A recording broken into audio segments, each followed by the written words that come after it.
Mesdames et messieurs, vous venez de suivre l'échange entre les deux chefs d'État ici.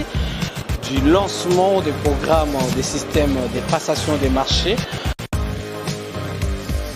Je viens de déposer une question orale avec débat adressée à son Excellence Monsieur le ministre de la Santé publique en rapport avec la question du test PCR qui est imposé aux passagers tant congolais qu'étrangers qui quittent le pays ainsi que ceux qui rentrent au pays alors que Covid-19 a été déclaré par l'OMS comme une maladie similaire à la grippe ordinaire. Et donc, ce n'est plus encore une question de santé publique internationale.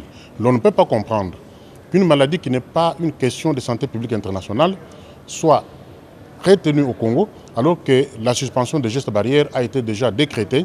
On n'en fait plus cas. Ailleurs, les gens rentrent et sortent du pays sans test PCR.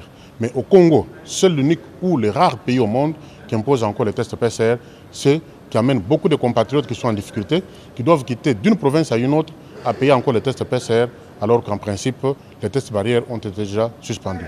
Voilà pourquoi j'ai adressé une question orale avec débat à son Excellence, Monsieur le ministre de la Santé publique, pour qu'il vienne répondre à la représentation nationale et qu'il nous dise pourquoi devons-nous continuer à payer les tests PCR alors que ce n'est plus encore une question de santé publique internationale. À court terme, c'est d'abord les réponses qu'il doit adresser à la population entière.